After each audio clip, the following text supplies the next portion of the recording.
नमस्कार मित्रों, शेखर की बात लाइव में आप सबका स्वागत है। मित्रों, न्यूज 18 इंडिया पर आर पार एक अमीश देवगन जी का कार्यक्रम चलता है, जिसमें बड़े बड़े प्रवक्ता जो हैं वो डिबेट में भाग लेते हैं। आज की जो डिबेट है मित्रों, इसमें सुधांशु त्रिवेदी और समाजवादी पार्टी के प्रवक्ता राजकुमार भाटी, 2-3 और पैनलिस्ट बैठे हुए हैं। डिबेट में मित्रों राजकुमार भाटी ने कहा कि भगवा पहन के बहुत सारे चोर चुहार डाकू भी है उस भगवा के चोले में।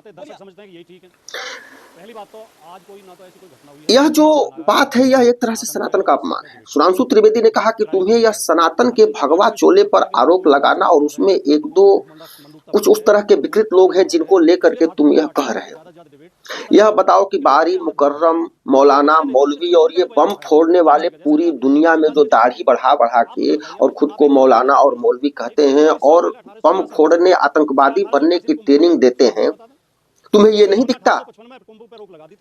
तुम लोग सनातन धर्म का बार बार अपमान करने के लिए टीवी डिबेट पर और पूरी जिंदगी राजनीति करते रहते हो। राजकुमार भाटी ने एक चीज जो है कि बागेश्वर धाम सरकार को लेकर भी कहा कि उनकी उम्र छोटी है, वो बाबा नहीं है। इतनी उम्र में कोई बाबा होता है, साधु होता है, वृद्ध होता है। इसके बाद तो उसकी ऐसी क्लास लगी। अमीश देवगन और सुधांशु त्रिवेदी ने कहा कि आदि शंकराचार्य वृद्ध थे, विवेकानंद जी ने पूरे दुनिया को अपना लोहा मनवाया, भारत की सनातन संस्कृति का लोहा मनवाया। विवेकानंद जी की उम्र क्या थी? 35 साल की उम्र में तो वो गोलोक धाम चले गए। उनकी पूरी जिंदगी ही 35 साल की रही और उसके 35 साल के अंदर ही उन्होंने पूरे दुनिया में सनातन और हिंदुस्तान का ध्वज ऊंचा कर रखा। तुम्हें उम्र की इसमें क्या जरूरत है? इसमें तो सत्कर्म की जरूरत है, सद्भाव की जरूरत है, अच्छी सोच की जरूरत है, शिक्षा की जरूरत है, सही मार्ग की जरूरत है। वह आदमी को महान बनाती है। भगवान राम तो 14 साल की उम्र में ही वनवास चले गए। तो इसमें जो है कि उम्र की कोई बात नहीं है। तो डिबेट बहुत अच्छी है और राजकुमार भाटी की पूरी तरह से, और यूं कहे कि सिर्फ सपा ही नहीं, ये तो जितने भी विपक्ष वाले हैं, कोई एक प्रवक्ता आता है तो वो सबकी दलाली करने का प्रयास करता है, उसके तलवे चाटता है मजहब विशेष वालों का।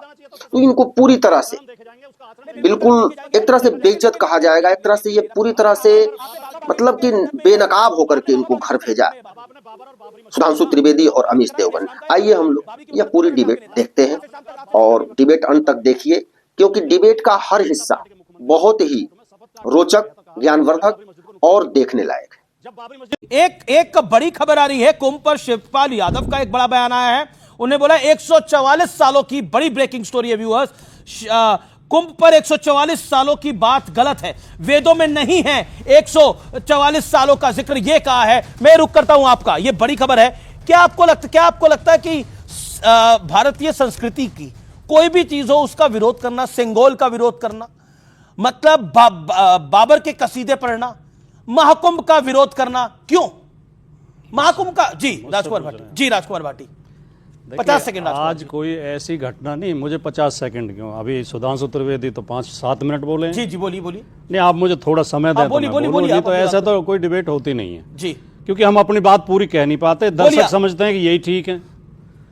पहली बात तो आज कोई ना तो ऐसी कोई घटना हुई है, ना कोई ऐसा बयान आया है कि हम इस पे सनातन पे और आस्था पे डिबेट करें। ये प्रायोजित डिबेट है।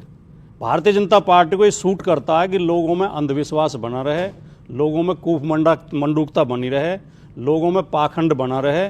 इसलिए भारतीय जनता पार्टी चाहती है कि ज़्यादा से ज़्यादा डिबेट इस तरह की हों कि लोगों के अंदर भ्रम फैले और विपक्ष के नेताओं के चुन चुन के वो बयान दिखाए जाएं, चुन चुन के। जैसे अभी आपने शिवपाल जी का जिक्र कर दिया। आप मुझे बताइए अमीश जी, आप एंकर होने के नाते बताइए, 144 साल पहले 1881 सन था, क्या 1881 में कुंभ हुआ था? सुधांशु जी बता दें। अंग्रेजों ने 1855 में कुंभ पर रोक लगा दी थी और फिर उस 1855 के बाद कुंभ 1925 में हुआ। 1855 और 1925 के बीच में कोई कुंभ हुआ ही नहीं। तो 144 साल का ये मेथड ये कहां से आया है? एक आप अभी एक सज्जन की फोटो दिखा रहे थे, प्रधानमंत्री भी उनके आश्रम में अभी गए हैं, धीरेन्द्र शास्त्री की। बाबा बागेश्वर धाम। बाबा का है, गोयल नया लड़का है, जवान लड़का है, धीरेन्द्र शास्त्री है। बाबा कैसे है वो? प्रधानमंत्री तो कह रहे थे मेरा छोटा भाई, आप कह रहे हैं बाबा। प्रधानमंत्री ने अपने भाषण में कहा मेरा छोटा भाई। ये बाबा कहता है कि जो कुंभ में कुचल के मर गए हैं उन्हें तो मोक्ष मिल गया। ये तो खुशी की बात है। क्या सुधांशु त्रिवेदी और अमीश देवगन इसका समर्थन करेंगे? कोई बात का समर्थन स्वामी जी समर्थन करेंगे? मैंने खुद सवाल पूछा, उन्होंने बोला वो मेरे से त्रुटि हुई, मैं गलती माफी मांगता हूं। मैंने उनसे सवाल पूछा। मेरा नहीं ऐसा ये बताइए, अच्छा बाबर अच्छा ये देश राम का या बाबर का? नहीं सवाल है सर, नहीं सवाल है। मैं बहुत कम समय लूंगा, लेकिन हमारी आप और 50 सेकंड लीजिए। मैं कह रहा हूं ये देश राम का है या बाबर का है? बताइए ना, किसका है ये देश? पहले मेरी वो बात नहीं बताइए, इसका जवाब हमारी बात दर्शकों तक पहुंचनी चाहिए, एक पक्षीय बातें नहीं पहुंचनी चाहिए। अरे कहाँ एक पक्ष की पहुंच रही है? यही बाबा तीन विपक्ष के हैं, जिसे आप बाबा कह रहे हैं धीरेन्द्र शास्त्री को, ये कुछ दिन पहले कह रहा था। मेरी संस्कृति कहती है कि जो योगी हो जाए, जो धर्मात्मा की, जो धर्म की बात करे, वो आपसे अगर अनुज भी हो तो, लेकिन वो पद में आपसे फिर बड़ा हो जाता है, वो कद में आपसे बड़ा हो जाता है। योगियों, संतों, साधुओं, महात्माओं को हाथ जोड़ के प्रणाम, चरणों में शीश नमन। लेकिन इस वर्दी में बहुत से डाकू, लुटेरे, फ्रॉड भी बैठे हैं, धोखेबाज भी बैठे। गारंटी के साथ कहता हूं, कई तो जेल में पड़े हैं। बलात्कारी भी इस वर्दी को पहन लेते हैं। वर्दी को परिणाम नहीं होना चाहिए, आचरण को परिणाम होना चाहिए। लेकिन जो मैं अपनी बात कह रहा था, मेरी बात जाने दें दर्शकों तक। इसी बाबा ने कहा, भगवा को बात आपने बलात्कारी से जोड़ दिया, आपने भगवा कपड़ों को आपने किस किस चीज से जोड़ दिया? नहीं आपत्ति है, डाकू से जोड़ दिया, मेरी आपत्ति नहीं, मेरी आपत्ति है, सोच समझ के कह रहा हूं। रावण ने भी यही ड्रेस पहन के माता सीता का अपहरण किया था। रावण भी इसी ड्रेस को पहन के आया था। ओके, फिर तो रामचंद्र जी को नतमस्तक हो जाना चाहिए था उसके सामने। आदमी के कर्म देखे जाएंगे, उसका आचरण नहीं, बिल्कुल कर्म देखे जाएंगे, चरित्र देखा जाएगा। लेकिन मेरा पॉइंट ये है, आपने बाबा बागेश्वर के संदर्भ में ये बात बोली, आपने बाबा बागेश्वर के संदर्भ में ये बात बोली। आपने बाबर और बाबरी मस्जिद का जिक्र, हाँ मैंने बाबर का जिक्र करा। ये देश राम का है या बाबर का है? बाबरी की वकालत क्यों कर रहे थे आपके नेता? सुबह से शाम तक, रात से दिन तक की वकालत क्यों करते हैं? कल्याण सिंह भारतीय जनता पार्टी के मुख्यमंत्री ने सुप्रीम कोर्ट में शपथ कहा था मैं बाबरी मस्जिद को नुकसान नहीं पहुंचने दूंगा। जब बाबरी मस्जिद शहीद कर दी गई तो अटल बिहारी वाजपेयी, लाल कृष्ण आडवाणी ने शपथ खा के कहा था हमने बाबरी मस्जिद को नुकसान नहीं पहुंचाया, हम उसे नुकसान नहीं पहुंचाना चाहते। ठीक है। और मुकदमे चले, इन्होंने गीता पे हाथ रख के सौगंध खा के कहा कि हम बाबरी मस्जिद की रक्षा करना चाहते हैं। पॉइंट जी। अब आप इनसे पूछे सुधांशु, ठीक है सुधांशु त्रिवेदी, ये भी बाबरी सुधांशु त्रिवेदी 40 सेकंड। देखिए टाइम लिमिट का आप लोग सब ध्यान रखिए। सुधांशु त्रिवेदी 40 सेकंड, क्योंकि भगवा पे भी बोला, स्वामी दीपांकर भी यहां पर बोलना चाह रहे हैं, लेकिन Sudhanshu Trivedi 50 second, sharp 50 second. देखिए भाटी जी के मन में कितना जहर भरा हुआ है, समाजवादी पार्टी के मन में हिंदू धर्म के प्रति साफ हो गया। लोगों को गुमराह मत करिए, लोगों की भावनाओं का शोषण मत करिए, लोगों की भावुकता का लाभ मत उठाइए। हमारे मन में कोई जहर नहीं भरा हुआ है। भावुकता का लाभ, अगर जहर होगा तो आपके मन में होगा। कैसे जहर भरा हुआ है? अगर हमारे मन में जहर भरा हुआ होता तो हमें हिंदू धर्म छोड़ने से कौन रोकता है?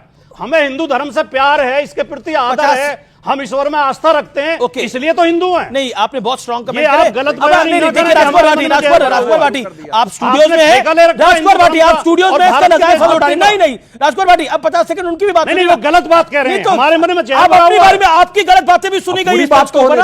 आपने बाबा बागेश्वर के लिए क्या कुछ नहीं कहा, आपने भगवाधारियों के लिए क्या कुछ नहीं कहा, वो सब कुछ सुना गया।